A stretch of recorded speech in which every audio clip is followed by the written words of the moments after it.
சிப்பிகளுக்குள்ள மறைந்திருக்கும் பழங்கால மனிதனின் வியக்க வைக்கக்கூடிய அழகுணர்வை பற்றி பார்க்கலாமா வாங்க.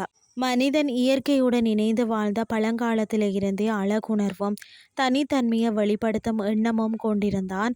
உணவு, உடை, இருப்பிடம் ஆகிய அடிப்படை தேவைகளை தாண்டி தன்னை அலங்கரிக்க வேண்டும் என்ற எண்ணமும் அவனிடம் உருவானது. ஆடை அணிவதற்கு முன்பே கூட உடலை அலங்கரிக்க மனிதன் முயன்றான். அதற்கு தொல்பொருள் ஆய்வுகள் சான்றாக இருக்கிறது. இந்த அழகுணர்வு மனித நாகரிக வளர்ச்சியின் முக்கிய அடையாளமாகும் தான் சொல்லணும். அந்த வகையில மனிதன் முதல்ல ஆபரணமாக பயன்படுத்திய பொருள் தான் சிப்பி ஆகும்.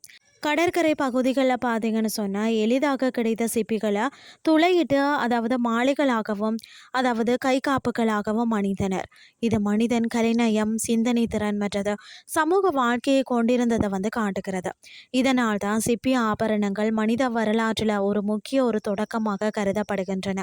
பழங்கால மனிதனின் அழகுணர்வை பார்த்தீங்கன்னா மனிதன் வெறும் உயிர் வாழ்வதற்காக மட்டுமல்லாமல் தனது இனத்தை சுட்டிக்காட்ட, சமூக அந்தஸ்தை வெளிப்படுத்த, ஆன்மீக நம்பிக்கைகளை வெளிப்படுத்த அழகான தோன்ற ஆபரணங்களை பயன்படுத்த தொடங்கினான். இதன் ஆரம்ப வடிவமாக பார்த்தீங்கன்னா சிப்பி ஆபரணங்கள் இருந்தன. சிப்பி ஏன் முதன்மையானதுன்னு சொல்லி பார்த்தீங்கன்னா சிப்பி முதன்மையான ஆபரண பொருளாக அமைந்ததற்கான காரணங்கள் பல இருக்கிறதா. ஃபர்ஸ்ட் பார்த்தீங்கன்னு சொன்னால் கடற்கரைகள் மற்றது நீர்நிலைகளில் சிப்பிகள் அதிகமாக கிடைத்தது.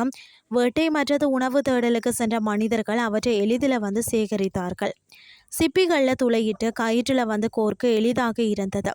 அதனால் கழுத்து மாலை, கை காப்பு போன்றவற்றை தயாரிக்க முடிந்தது. சிப்பிகளின் வெண்மை, மஞ்சள், பழுப்பு போன்ற இயற்கை நிறங்கள் மனிதனை கவர்ந்ததுன்னு தான் சொல்லணும்.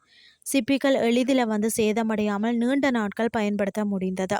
சிப்பி ஆபரணங்களின் சமூக முக்கியத்துவத்தை பார்த்தீங்கன்னு சொன்னால் சிப்பி ஆபரணங்கள் வெறும் அழகுக்காக மட்டுமில்லைங்க, ஒரு சமூக குழுவை அடையாளப்படுத்த, திருமணம் அல்லது விழாக்களில் பயன்படுத்த, பாதுகாப்பு நம்பிக்கையாக அணிய, ஆன்மீக அடையாளமாக கருத பயன்பட்டிருக்கலாம் அப்படின்னு சொல்லி ஆய்வாளர்கள் கருதுகிறார்கள். அது மட்டுமில்லாமல் சிப்பிகளை தொடர்ந்து தான் மனிதன் விலங்கு, பற்கள், எலும்புகள் மற்றது வண்ணக்கற்கள், பின்னர் தங்கம், வெள்ளி போன்ற உலோகங்களை போன்றவற்றையும் ஆபரணங்களாக பயன்படுத்த தொடங்கினார்கள். ஆனால் ஆரம்ப கட்டத்தில் முக்கியமான இடத்தை பெற்றிருக்கிறது சிப்பி தான். மனிதனின் அழகுணர்வு மற்றது சமூக வளர்ச்சியின் ஆரம்ப சின்னமாக சிப்பி ஆபரணங்கள் திகழ்கிறது. ஆயிரக்கணக்கான ஆண்டுகளுக்கு முன்பே மனிதன் கலைநயத்துடன் சிந்தித்து வாழ்ந்தான் என்பதற்கான சான்றாக தான் சிப்பி மாலைகள் விளங்குகிறது. எனவே மனிதன் முதல்ல ஆபரணமாக பயன்படுத்தியதோ சிப்பி என்பதில் சந்தேகமே இல்லை.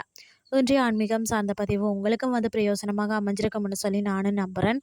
இதே மாதிரி மற்றொரு ஆன்மீகம் சார்ந்த பதிவோடு உங்களை சந்திக்கிறேன். நன்றி.